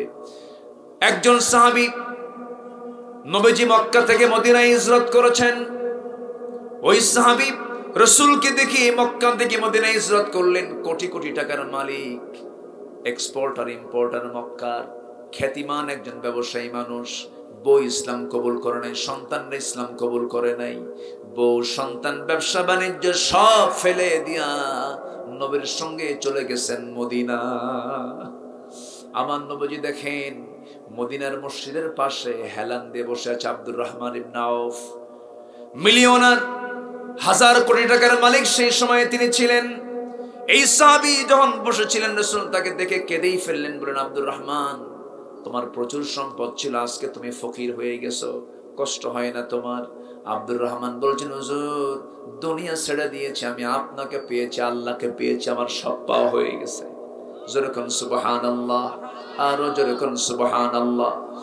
আব্দুর রহমান ইবনে আউফ রাদিয়াল্লাহু তাআলা আনহু সঙ্গে সঙ্গে নবীর সামনে বসে বসে মুস্কি মুস্কি হাসি দিচ্ছেন। রাসূল বলছেন, না আব্দুর রহমান, তোমার জন্য কিছু করা দরকার। ইতিমধ্যে একজন মদিনার আনসারী সাহাবীকে ডাক দিয়ে বলছেন, আনসারী সাহাবী, এইদিকে আসো, আমার আব্দুর রহমান কিছু দেখবে তো? হুজুর, দেখবো আমি। ঘোড়ার পিঠে চড়াইয়া নিলেন। আনসারী সাহাবী তাকে নিয়ে বড় 2টা খেজুর বাগান দেখালেন। কিসের বাগান বলেন? খেজুর বাগান। আরবের সবচেয়ে প্রধান বাগান কি বলেন? খেজুর বাগান। খেজুর বাগান দেখালেন। খেজুর বাগান দেখায়া 2টা খেজুর বাগান দেখানোর পর বললেন, ভাই আব্দুর রহমান, 2টা খেজুর বাগানের মালিক আল্লাহ তাআলা আমাকে বানিয়েছেন, রাসূল যেহেতু আপনাকে আপনার ব্যাপারে আমাকে দায়িত্ব দিয়েছেন, এই দুইটা বাগানের যে বাগানটা আপনার পছন্দ হবে সেই বাগানটা আমি এই মুহূর্তে আমি আপনার নামে দলিল করে দেব। আব্দুর রহমান শুনে মুস্কি মুস্কি হাসি দেন, তাই আর কি করবা বলো। এবার আনসার সাহাবী বলছেন, শোনেন, আপনার বউ তো মক্কায়, সন্তানরা সব মক্কায়, মদিনায় তো কোনো মহিলা নাই, কোনো বাড়ি নাই যে মেয়ের বাপ আপনার সঙ্গে মেয়েটাকে আপনার সঙ্গে বিয়ে দেবে, কারণ আপনার ঘর নাই, বাড়ি নাই। এই মুহূর্তে আমি আপনার জন্য কি করতে পারি? আল্লাহ তাআলা আমাকে দুটা স্ত্রী দান করেছেন, আমি একটা স্ত্রীকে তালাক দেব, সেই তালাক দেওয়া স্ত্রীকে আপনি আপনার স্ত্রী বানায় নেবেন। আব্দুর রহমান ইবনে আউফ চোখের পানি মুছতে মুছতে বলছেন, ভাই আনসার সাহাবী, তোমার কথা আমি মুগ্ধ হয়ে গেলাম, বউ তালাকও লাগবে না, আমার খেজুর বাগান দলিল করে দেওয়া লাগবে না, আমি খুব খুশি হয়েছি। চিন্তা করুন ওই সময় সাহাবীদের মধ্যে কি ভ্রাতৃত্ব কাজ করেছে, খেজুর বাগান দিয়ে দিচ্ছেন, নিজের স্ত্রীকে তালাক দিয়ে তার জন্য বরাদ্দ করার জন্য অফার দিচ্ছেন। এই মুহাব্বত আজকে যদি দুনিয়ার মুসলমানদের মধ্যে যদি থাকতো, বাইতুল আকসা আজকে ইহুদির বাচ্চারা দখল করতে পারতো না, ঠিক কি না? দখল করতে পারতো না। সেই ইহুদির পাঁচটা কিছু গোলাম আমার দেশেও আছে, আসতে বলবেন না, আছে না নাই? যারা পর্দার বিরুদ্ধে কথা বলে তারা ইহুদিদের পাঁচটা গোলাম। এদেশের নারীদেরকে উলঙ্গ করে ঘর থেকে বের করার যারা ষড়যন্ত্র করে, এরা সবগুলো ইহুদি খ্রিস্টানদের পাঁচটা গোলাম। ওরা চায় ওদের সংস্কৃতি দেশে ঢুকাতে, ওদের কালচার ঢুকাতে, ওদের যে চরিত্র যা কুত্তা শুকুরের ভিতরে সেই চরিত্র নাই। আমেরিকার পার্লামেন্টের সমকামিতার আইন পাশ হয়, পুরুষ পুরুষে বিয়ে করে, নারী নারী জেনা করে, বিকৃত যৌনাচার যা কুকুরের ভিতরে শুকুরের ভিতরে নাই। ওদের কাছ থেকে আমাদের শেখার কিচ্ছু নাই। আমাদের চরিত্র পৃথিবীর কেউ না, আমাদের চরিত্র হচ্ছেন মুহাম্মদ সাল্লাল্লাহু আলাইহি ওয়াসাল্লাম। সেই রাসূলকে নিয়ে আমার দেশে গালিগালাজ হয়, রাসূলকে বলা হয় জিনাকার মুহাম্মদ। জোরে কোন নাউযুবিল্লাহ। আল্লাহ তাআলা এখানে বলছেন ওয়াল কিতাবি ওয়ান নাবিয়্যিন, ঈমান শুধু আল্লাহর প্রতি আনলে হবে না, নবীদের প্রতিও ঈমান আনতে হবে। এখানে বাম পাশে এক মুরব্বী বসে আছেন, কত বয়স হয়ে গেছে, আমি যে আয়াতটাই বলি সে আয়াত উনি সঙ্গে সঙ্গে সঙ্গে বলেন, কোনো ঘুমও নাই, কোনো ক্লান্তি নেই, কি সুন্দর বসে আছেন, পিনপতন নীরব হয়ে তিনি কথাগুলো শুনছেন।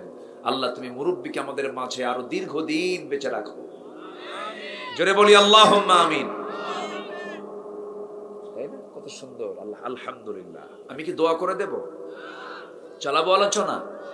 একটা লোক তো ওঠেন না, আমি কি করব বলেন তো? বাড়ি যাবেন কখন? বাড়ি যাবেন না? 6টা পয়েন্ট আমরা শিখে যাব, জোরে বলি ইনশাআল্লাহ। রাসূলকে যারা গালি দিয়েছে, সে যদি আমার বাপও হয়, সে যদি আমার ভাই হয়, ছাড়বো না। আসতে বলবেন, জোরে বলুন ঠিক কিনা? এ পর্যন্ত যারাই যারাই গালি দিয়েছে, হয়তো আমার দেশে ওই জাতীয় আইন এখনো রচনা করা হয়নি, বহু আইন নতুন করে পাশ হয়েছে। রাসূলকে গালি দিলে কি শাস্তি, সে আইন কিন্তু পাশ হয়নি, সে আইন কিন্তু পাশ হয়নি। টুডে এন্ড টুমরো বাংলার জমিনে ওই সমস্ত নাস্তিক মুরতাদদের শাস্তি হবে হবে হবে ইনশাআল্লাহ। ওই সমস্ত নাস্তিক মুরতাদদের বিরুদ্ধে প্রতিবাদের ঝড় তোলার দরকার আছে না নাই? রাজি আছেন কারা কারা? হাত উঁচু করে দেখান।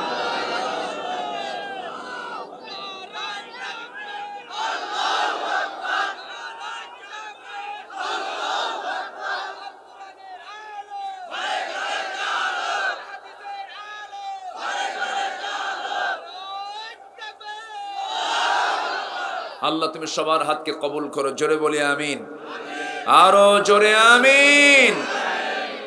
কষ্ট পেলেন? কষ্ট পেলেন? সাইয়েদনা ওমর ফারুকের সামনে শুধু একজন মুনাফিক এসে বলছে, ওমর, রাসূলের বিচার পছন্দ হয়নি, তুমি একটু দ্বিতীয় বিচারটা করে দাও। ফারুক বলেন, তাই নবীর বিচার পছন্দ হয়নি তোমার? কি না, একটু বসো। ভিতরে গেলেন, হাতে কি নিলেন? তরবারি নিয়ে বাইরে এসে কোনো কথাই শুনলেন, নো আপিল, একদম গর্দান বরাবর মেরে দিলেন, ছিটকে পড়ল। নবীর কাছে রিপোর্ট গেল, রাসূল বললেন ওমর মনে হয় ভুল করে ফেলেছে, এটা করলো কেন? আয়াত নাজিল হয়ে গেছে, ওমর যা করেছে নবীর মুহাব্বতে করেছে, ঈমানের অস্তিত্ব রক্ষার জন্য করেছে। আল্লাহু আকবার বলেন। আর আমার দেশে নেতাকে গালি দিলে জেল হয়, আর রাসূলকে গালি দিলে বুদ্ধিজীবী হয়। নাস্তিক ব্লগার আছে না? আসতে বলবেন না, আছে না? নাই। রাসূলকে নিয়ে রুটিন ওয়ার্কের মতো গালিগালাজ দেয়। আমরা ওমরের মতো শাসক দেখতে চাই, জোরে বলি ইনশাআল্লাহ। আমরা ওমরের মতো শাসক দেখতে চাই, জোরে বলি ইনশাআল্লাহ। ভারতের শ্রী মহাত্মা গান্ধী বলেছেন, অশান্ত পৃথিবীকে শান্ত করার জন্য ওমরের মতো শাসক দরকার। তারা বোঝে, হিন্দু মানুষ বোঝে, আর আমরা মুসলমান বুঝি না। আমরা বুঝি না। আমরা খলিফাদেরকে নিয়ে, সাহাবীদেরকে নিয়ে আমরা গবেষণা করি না। এক একটা সাহাবী এক একটা ইউনিভার্সিটি। আল্লাহু আকবার বলে। as-sahabatu kan-nujum, এক একজন সাহাবী রাসূল বলেছেন আকাশের তারার মতো। আল্লাহু আকবার বলে। ওমর ফারুকের নাম শুনেন নাই? অনেকদিন আগে এক মাহফিলে বললাম, ওমর ফারুককে চিনেন কে? সামনের দিকে এক ছেলে দাঁড়ায় বলে, হুজুর আমি চিনি। কে? আমাদের বাড়ির দোতলায় ভাড়া থাকে।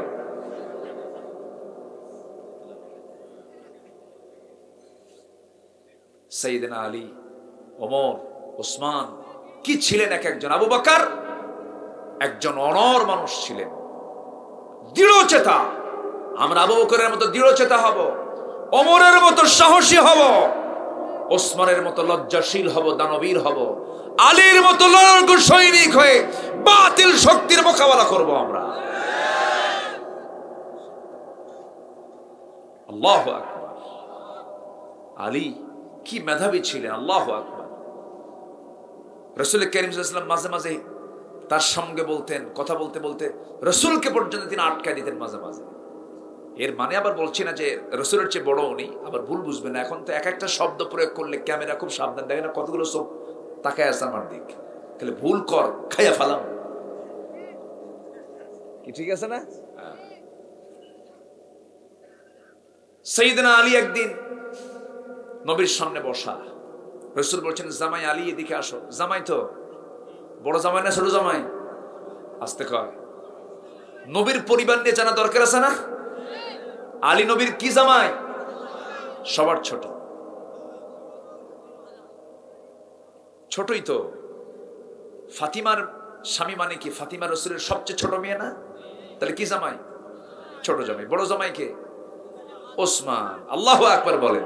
এই তো সাইয়েদনা ওসমান ছিলেন দুই মেয়ের জামাই। কয় মেয়ের জামাই?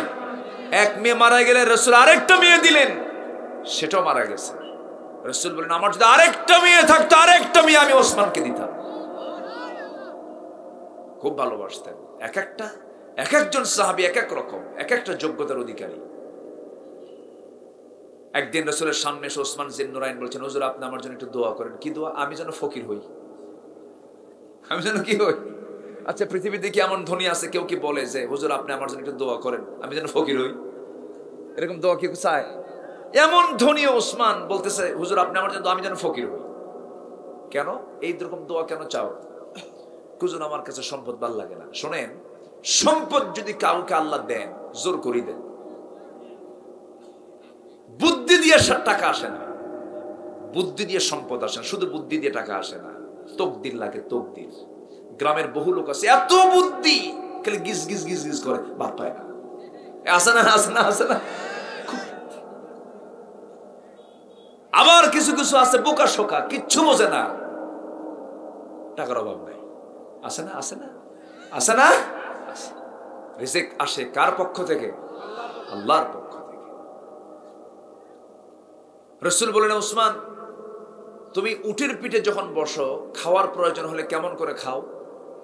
হুজুর উট যদি দাঁড়ায় থাকে, সেই সময় যদি খাইতে বসে, যদি আমার একটা দানা যদি আমার হাত থেকে পড়ে যায়, আমি উটকে বসায় দিই, বসায় দিয়ে সেই দানাটা হাতে তুলে ধুই আবার খাই।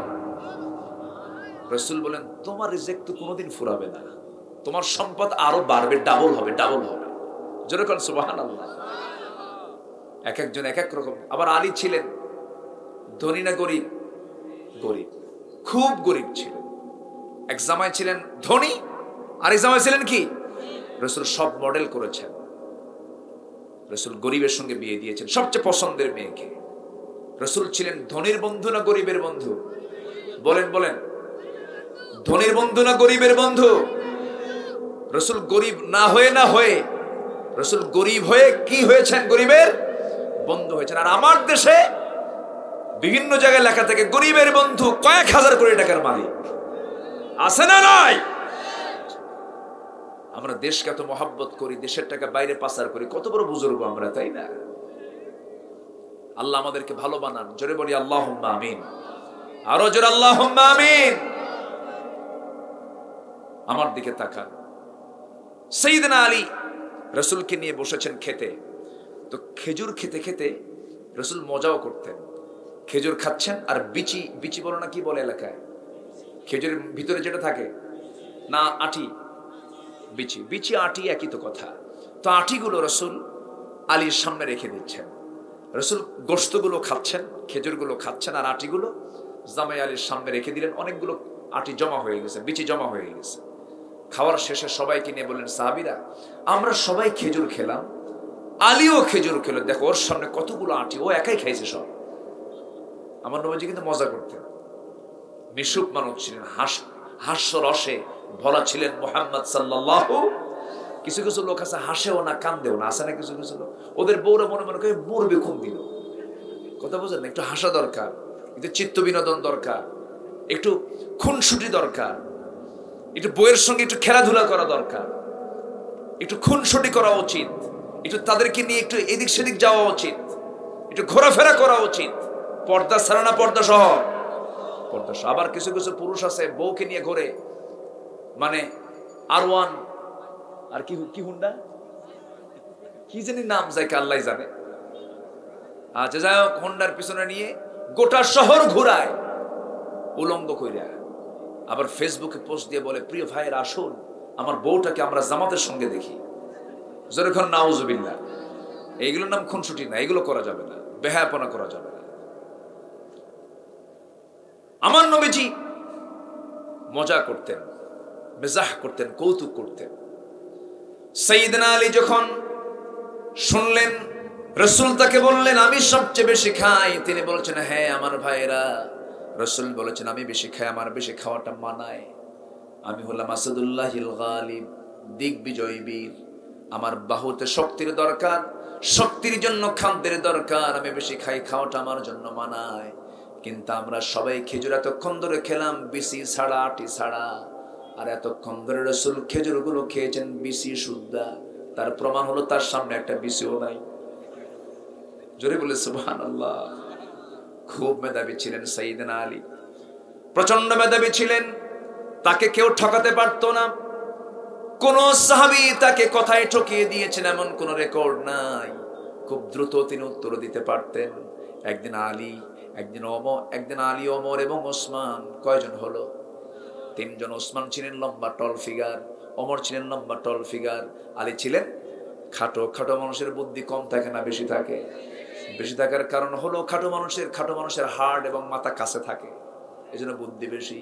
আর যারা লম্বা, যেরকম আমি 6 ফুট লম্বা, আমার বুদ্ধি নাই, বুদ্ধি কম। খাটো মানুষের বুদ্ধি বেশি।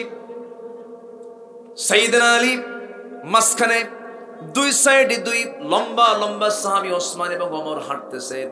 হঠাৎ করে প্রত্যেক সাহাবী কিন্তু কবির মতো ছিলেন, সুন্দর করে ছন্দ করে কবিতার মতো কথা বলতেন। ওমরে ফারুক বলছেন আলা বাইনিনা কান্নুনি লানা, আমাদের মাঝে আলী যেন লানা শব্দের নুনের মতো। যারা আলেম ওলামা তারা বুঝে গেছেন, লানা লিখতে লামের মাথাও লম্বা এবং এইদিকে শেষে আলিফের মাথাও লম্বা, নুনের মাথাটা খাটো। আলা বাইনিনা কান্নুনি লানা, আমাদের মাঝে আলী যেন লানা শব্দের নুনের মতো, মানে নুনটা খাটো, নুনটা ছোট, আলী আমাদের খাটো সাইজের। সঙ্গে সঙ্গে আলী বলছেন ওলা কুন্তু মালা, সঙ্গে সঙ্গে তিনি বলছেন, শোনো আমি নুন, আমার দাম নাই, আমি ছোট মানুষ, আমি খাটো মানুষ, তোমরা আলিফ নিয়ে আসো, লাম নিয়ে আসো, ভালো কথা, কিন্তু মাঝখান থেকে তোমরা আমাকে নুনটা বাদ দিয়ে দাও, তোমার হয়ে যাবে লা, মানে তোদের দামই নাই। জোরে কান সুবহানাল্লাহ। সাইয়েদনা আলী এত মেধাবী ছিলেন, প্রচন্ড মেধাবী তিনি ছিলেন। সাইয়েদনা আলী তিনি নামাজে দাঁড়াবেন, এক ইহুদি এসে বলতেছে, আলী একটা প্রশ্ন করব। কি প্রশ্ন? বলো তো আলী, এই পৃথিবীতে কোন কোন প্রাণীগুলো ডিম থেকে আসে, কোন কোন প্রাণীগুলো মার পেট থেকে সরাসরি বাচ্চা হয়ে আসে? সাইয়েদনা আলী সঙ্গে সঙ্গে বললেন, ইহুদি তুই আমার নামাজ নষ্ট করার জন্য জটিল প্রশ্ন তুই মাথায় নিয়েছিস, আমি আলী জবাব দিচ্ছি। যে সমস্ত প্রাণীর কান মাথা থেকে বাইরে থাকে সেই সমস্ত প্রাণীগুলো মার পেট থেকে বাচ্চা হয়ে আসে, আর যে সমস্ত প্রাণীর কান মাথার ভিতরে ইন্টারনাল থাকে তারা ডিম থেকে বের হয়ে আসে। যা যেরকম সুবহানাল্লাহ। তাহলে সাহাবীরা কত জ্ঞানী ছিলেন, বোঝা যাচ্ছে তো। দুইজন বান্দা সফরে বের হয়েছে, সফরে বের হওয়ার পরে একজন 5টা রুটি আর একজন 3টা রুটি নিয়ে বের হয়েছে। 3টা রুটি 5টা রুটি নিয়ে বের হলো।